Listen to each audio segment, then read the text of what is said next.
Assalamualaikum warahmatullahi wabarakatuh. Saya Nur Hayu dengan NIM 55522001006.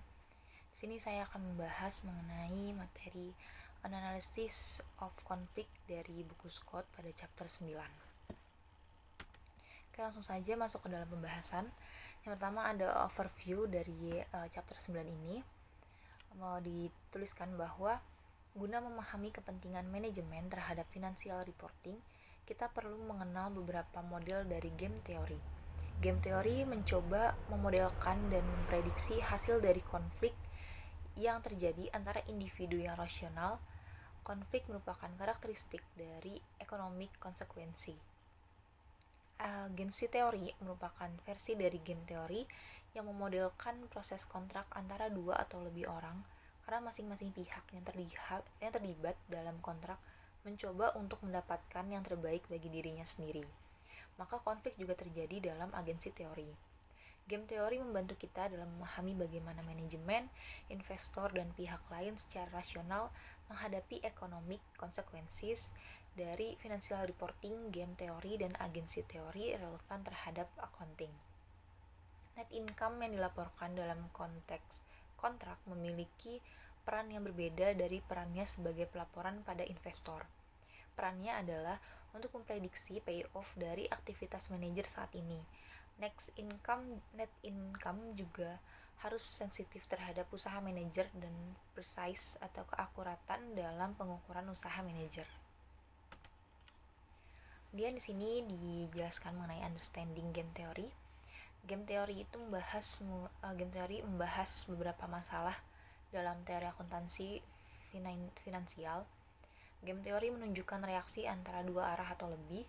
Setiap orang berusaha memaksimalkan utilitas. Perbedaannya adalah pemain harus menunjukkan aksi secara formal kepada yang lainnya. Aksi ini sulit diprediksi karena tergantung pada pemikiran pemain. Game teori cenderung lebih kompleks. Pengenalan formal terhadap konflik memperluas pemahaman situasi. Cara memandang game teori adalah bahwa jumlah pemain yang sesungguhnya ada di antara jumlah dalam teori keputusan tunggal dan persaingan.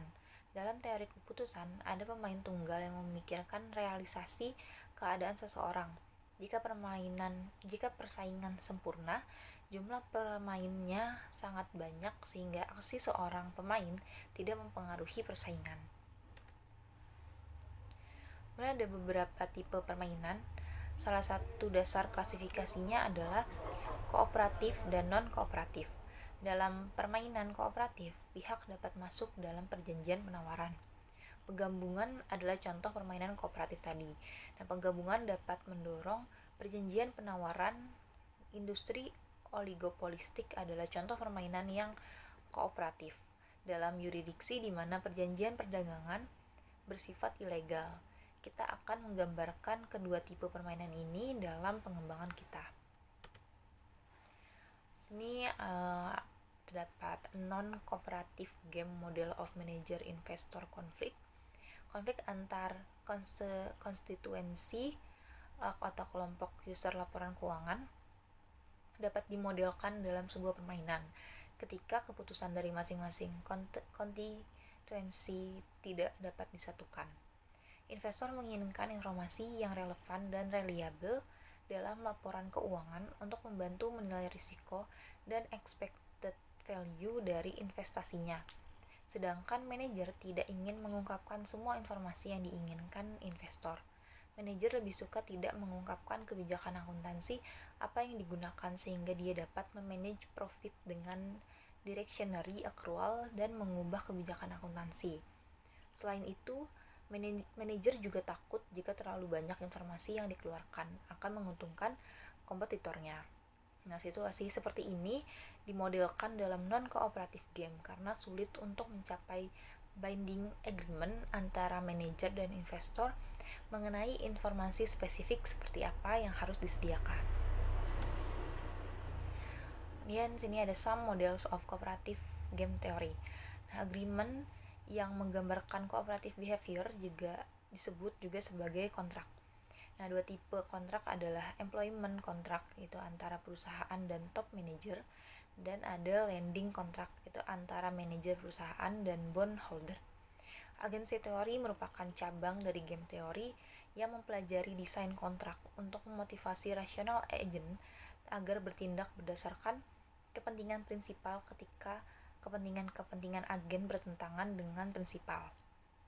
Dalam employment kontrak, pemilik perusahaan sebagai prinsipal dan top manager sebagai agen yang direkrut untuk menjalankan perusahaan berdasarkan kepentingan pemilik. Sedangkan dalam lending kontrak, lender atau pemilik dana merupakan prinsipal dan perusahaan sebagai agen. Kemudian ada managers information advantage. Ketika net income digunakan sebagai pengukuran kinerja, manajer akan memiliki informasi yang lebih dibandingkan dengan informasi yang dimiliki owner.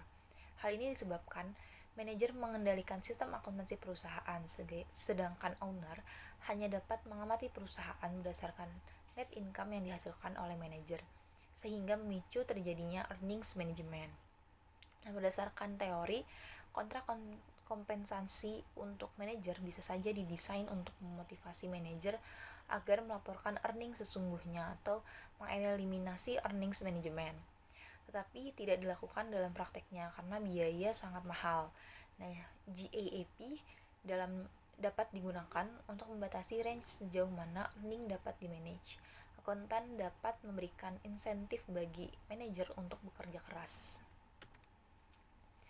Kemudian di sini dibahas mengenai agensi teori, bondholder manager lending kontrak. Nah, masalah moral hazard yang lainnya adalah kontrak antara lender atau bondholder dan perusahaan atau manajer perusahaan, di mana bondholder sebagai prinsipal dan manajer sebagai agent. Manajer dapat bertindak berlawanan dengan kepentingan lender. Lender yang rasional akan mengantisipasi tindakan tersebut, yaitu dengan meningkatkan tingkat bunga untuk pinjaman yang diberikan pada perusahaan. Akibatnya, manajer memiliki insentif untuk berkomitmen tidak akan melakukan tindakan yang berlawanan dengan kepentingan lender. Hal ini dapat dilakukan dengan memasukkan suatu perjanjian dalam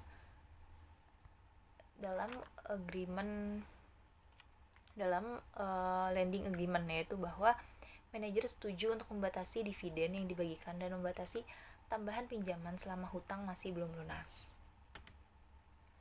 Dan di sini ada implication of agency theory for accounting. Ada model yang pertama, ada model agensi Holmstrom. Holmstrom mengasumsikan bahwa usaha dari agen tidak dapat diamati oleh prinsipal, tetapi payoff-nya dapat diamati pada akhir periode tertentu. Di lain pihak, Feltham dan C pada tahun 1994 menunjukkan bahwa model Holmstrom atas kasus payoff tidak dapat diamati jika sekumpulan manajer mungkin melakukan aksi yang konstan. Holmstrom menunjukkan secara formal bahwa sebuah kontrak yang didasarkan pada sebuah pengukuran performa seperti net income kurang efisien daripada first base. Sumber dari kerugian efisiensi adalah kebutuhan agen yang risk averse untuk mentoleransi risiko dalam rangka menghasilkan kecenderungan untuk menolak.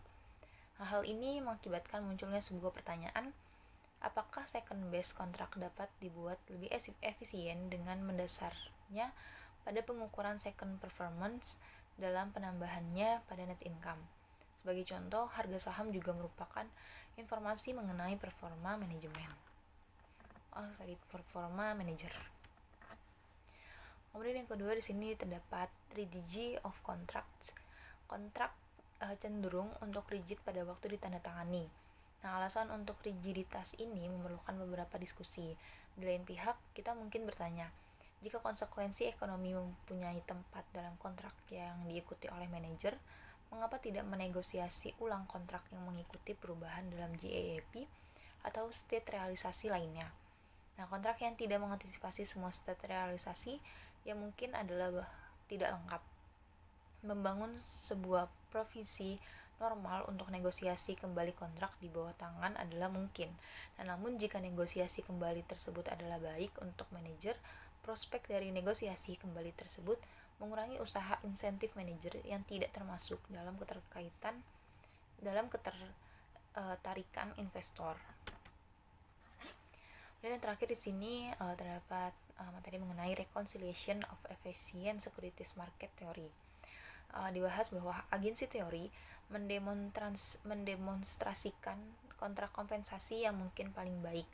Biasanya mensupport kompensasi manajer pada satu atau lebih pengukuran performa. Kemudian, manajer memiliki motivasi untuk memaksimalkan performa mereka. Sejak performa yang lebih tinggi membawa pada ekspektasi payoff yang lebih tinggi, ini juga merupakan goals yang diharapkan oleh stakeholders. Alignment ini menjelaskan mengapa peraturan akuntansi mempunyai konsekuensi ekonomi di samping implikasi dari teori pasar sekuritas yang efisien. Kadang itu merupakan rigiditas yang diproduksi oleh the signing of binding, kontrak yang tidak lengkap yang menciptakan managers concern dan yang membawa pada intervensi mereka dalam proses standard setting. Rigiditas tersebut tidak dapat berbuat apa-apa dengan apakah perubahan peraturan akuntansi mempengaruhi arus kas. Oke, baik, mungkin itu saja yang dapat saya sampaikan. Semoga dapat bermanfaat. Wassalamualaikum warahmatullahi wabarakatuh.